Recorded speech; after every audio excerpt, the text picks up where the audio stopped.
Welcome back, everybody. Just wanted to give you guys a quick update on the 2020 Chevy Silverado with the Duramax engine. This is the 20th day that I've had the truck. It's awfully dirty, but I use my truck. I have 1,612 miles on the truck. There are 47 engine hours out of those 1,612 miles. So there has been some idle time. I've got some towing miles on it. I've got some freeway miles. I did update the truck, and I've added the tonneau cover back here to see if that makes any difference with the fuel mileage. Speaking of fuel mileage, I am currently getting, just not towing, 26.2 miles per gallon.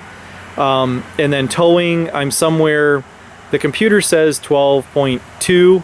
I actually think that's a little bit on the pessimistic side. I believe it's closer to 13 miles per gallon. At least that when I end up filling up. And of course there's a little bit of non-towing miles in there, but only a little bit.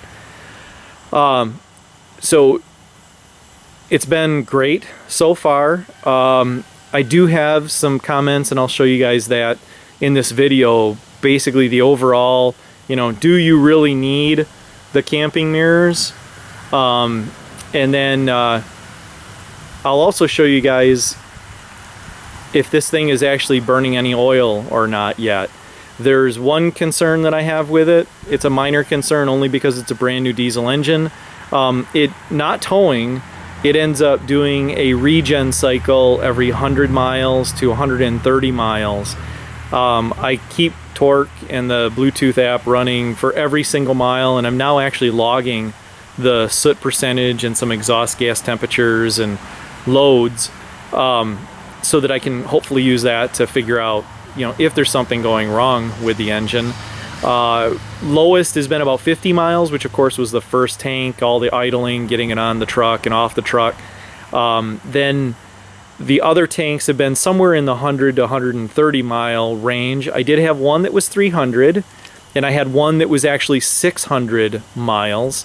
That 600 mile one was, of course, highway driving, and then hooking up to the trailer, towing, and during towing it actually continues to burn off the filter kind of naturally. Exhaust gas temperatures run somewhere around the 900 degree Fahrenheit. 68 miles an hour, of course 1600 RPMs, which is just amazing, and I'll have more on the towing data here coming up shortly. But the overall, the fact that it does regens so often not towing is kind of, I was hoping that it would do better than the Colorado. The Colorado was typically in the 300-400 mile range, and this is much lower. But it could be just because it's the first 1,000 miles. I did monitor the same thing on the Colorado, and of course I'll continue to monitor it on this truck. Yeah, so now we're gonna head on inside, and I will show you the whole camping mirrors and some of the other features. So one of the things that I wanted to show you guys, basically from my eye level, the camping mirrors are huge. Now granted, having camper mirrors, being able to see, they're currently not extended out. They do extend out, and the extension is a manual extension, and I'll show you that in a second. But they are huge, and basically coming up to a stop sign, there really isn't a good way to look around them, because even at this angle, I mean, you've got the A-pillar that's in the way, and then the camera's in the way, or the mirror is in the way. Trying to look around, really, I would almost say that if you have the camera package, you don't necessarily need the towing mirrors. If you're living in the city, or if you don't do a whole lot of towing, I'd probably leave those out. Now, looking at the one that's on the driver's side here, the driver's side one, you have a nice big gap. It all is your, the way that you're looking, where your perspective is for that mirror. Driver side one, awesome. Lots of it, you know, very nice big gap here. So as you're coming up, you can see if somebody's at a four-way stop. That's mostly where it concerns me, is coming up to a four-way stop. So you just got to be a little bit more cautious and pay attention to what's going on. The heads-up display, which may be tiny bit hard to see. Here, I'll zoom in on that. There we go. That actually looks pretty good. Heads-up display is great. I love the heads-up display. The automatic lane centering, not extremely happy with that. It tends to want to keep me towards the middle of the road. I don't like to be towards the middle of the road. In fact, it won't alert me until I've pretty much crossed over the center line. Then it'll alert me. And it wants to keep me at least, I would say, 1.5 feet, 2 foot off the right side line.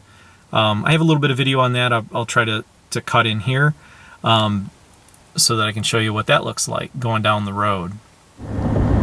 So here you guys should have a decent view of the heads-up display system. And one of the things that I wanted to basically show you was the tendency for the system to try to kick me basically towards the middle of the lane. It's lost sight of the, right now we've lost sight and found it and lost sight again of the lanes. Once we get on a straight section, it should be able to pick them back up again. Typical Michigan bumpy road. Painted lines aren't too bad here in this section, so I'm not sure why it doesn't recognize it. Sees a car in front of me.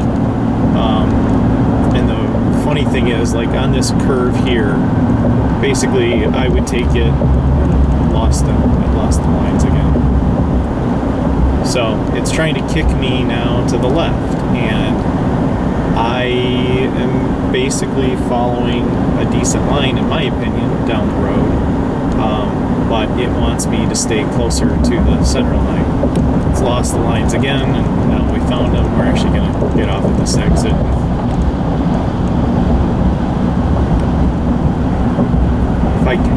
The hilarious thing is I can get like over this line and nothing. But I get anywhere near the line on the, well, actually I'm still a long ways away from the line on the right, and the thing's buzzing at me. The safety seat is buzzing at me, and then it will start to autocorrect and try to move me towards the left again. So that, in my opinion, still needs some work.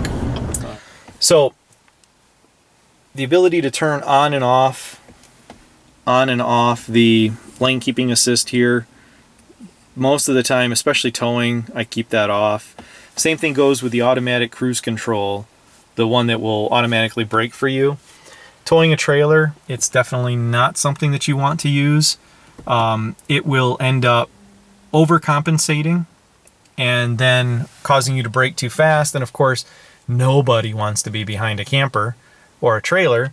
So what do? They cut in front of you, which then causes it to hit its brakes and slow down even more.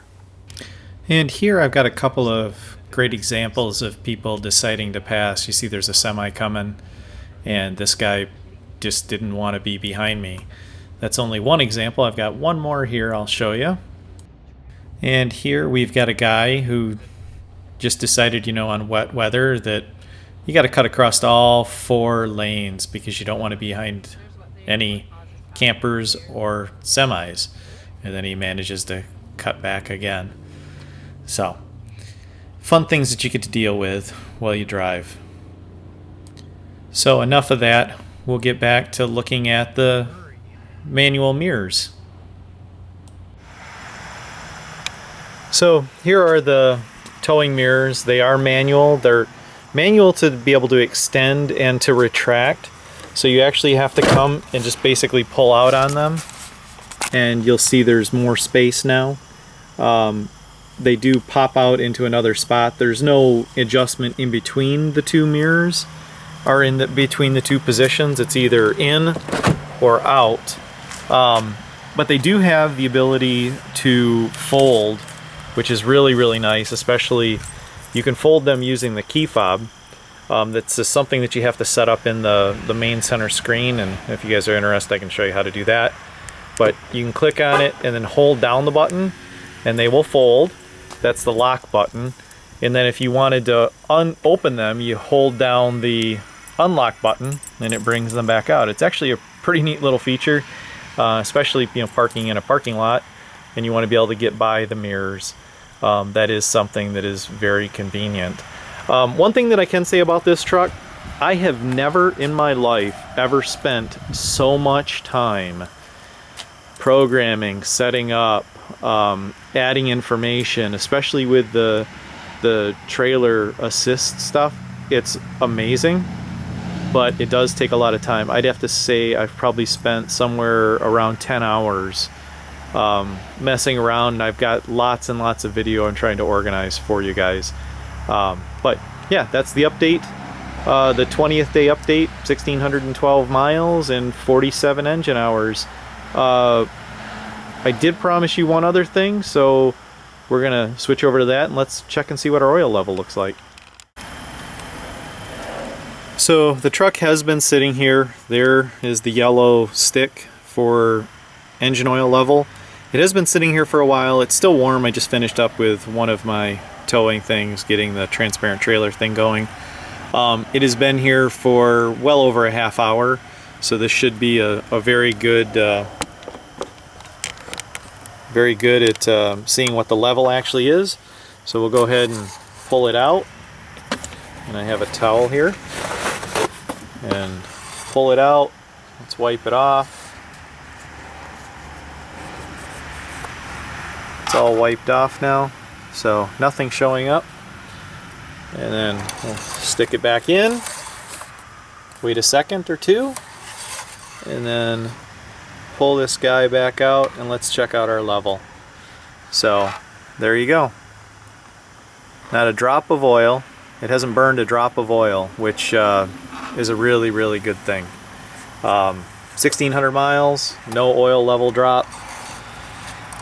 And I will make sure I keep everybody posted. Thanks again for watching, and please rate, subscribe, ask comments, or send comments. I do read all of your questions, and I am using them for suggestions. I do have videos already that have been taken. There was somebody that had asked about lighting and about fuel filling and other things. I really appreciate all the questions. But please rate and subscribe. I'm trying to get up to 1,000 subscribers. That's a goal. And I will keep you guys all posted. Thanks again for watching.